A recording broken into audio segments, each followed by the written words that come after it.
Orang yang mengeraskan bacaan Al-Quran itu seperti orang yang sedekah secara terang-terangan. Dan orang yang melirihkan bacaan Al-Quran itu seperti orang yang sedekah secara sembunyi-sembunyi.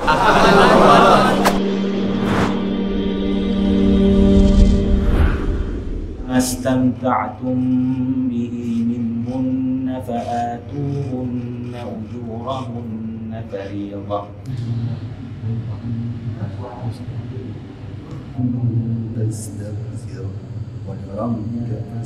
Bismillahirrahmanirrahim. Berkaitan dengan mengeraskan bacaan Al-Quran ataupun melirihkannya, Rasulullah SAW bersabda dalam hadis yang diriwayatkan oleh Imam Abu Dawud, disahihkan oleh Syekh Al-Albani rahimahullahu taala.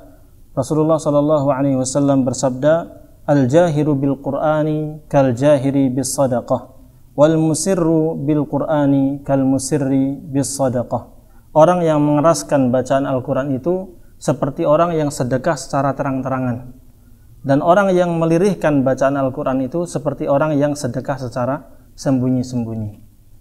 Rasulullah SAW menyamakan yang membaca Al-Quran keras-keras, ya, dikeraskan suaranya, itu seperti orang yang sedekah terang-terangan.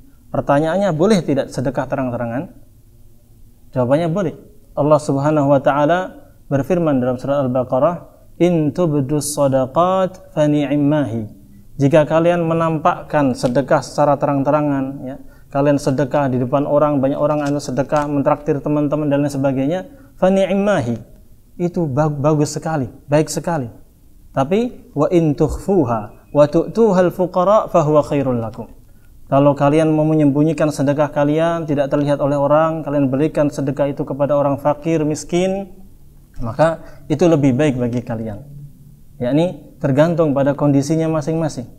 Kalau dengan menjaharkan Al-Quran ini banyak manfaatnya, ya. Dengan menjaharkan Al-Quran otomatis makharijul hurufnya keluar semuanya. Kemudian hukum-hukum tajwidnya keluar semuanya. Suara terdengar oleh telinga kita sehingga semakin mantap dan tidak mudah untuk ngantuk. Apalagi kalau kita sebagai penghafal Al-Quran, untuk menghafal Al-Quran dibutuhkan suara yang lantang bagi sebagian orang. Maka manfaatnya besar untuk syiar Islam, ya. Orang semakin banyak mendengarkan Al-Quran di rumah-rumah, ini bagus sekali, ya. Ada manfaatnya. Tapi memang nanti dengan syarat tidak mengganggu orang lain. Adapun kalau melirihkan itu lebih baik juga.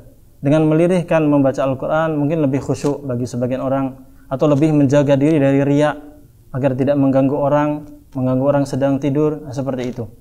Intinya, apakah boleh mengeraskan Al-Quran, mengeraskan bacaan Al-Quran? Boleh-boleh saja selama kita tidak mengganggu saudara kita yang sedang sholat, ataupun sedang membaca Al-Quran, ataupun sedang istirahat, ataupun sedang beraktivitas yang lainnya. Kalau mau melirihkan silahkan. Karena memang pernah terjadi di zaman Nabi Muhammad SAW, sebagaimana hadis diriwayatkan oleh Imam Abu Dawud dan disahihkan oleh Syekh Al-Albani rahimahullah taala, di mana saat itu Rasulullah SAW sedang beriktikaf di masjid. Lalu para sahabat mengeraskan bacaan Al-Quran mereka, sehingga Rasulullah SAW mendengarkannya, mendengar bacaan kerasnya para sahabat ketika membaca Al-Quran tersebut, sehingga Rasulullah SAW membuka tabirnya, kemudian bersabda, "Ala inna kullakum munajin rabbahu." Wahai para sahabatku, sesungguhnya kalian itu masing-masing sedang bermunajat kepada Allah Subhanahu wa taala, membaca Al-Quran, munajat kepada Allah Subhanahu wa taala. Fala yu'dhiyanna ba'dukum ba'dan. Maka janganlah sebagian kalian mengganggu sebagian yang lainnya. Wala yarfa' ba'dukum 'ala ba'din fil qira'ah atau fil shalah. Dan janganlah salah seorang di antara kalian mengganggu dengan cara meninggikan suara kalian, mengganggu yang lainnya dalam membaca Al-Quran ataupun dalam salat. Maka ini poinnya, yaitu boleh kita mengeraskan bacaan Al-Quran selama tidak mengganggu saudara kita yang di sebelah kita atau di samping kita. Tapi kalau kita mau melirihkan, itu juga baik, agar hati kita terjaga dari riya, terjaga dari sum'ah, ingin dipuji orang, ingin disanjung orang, ataupun yang lainnya.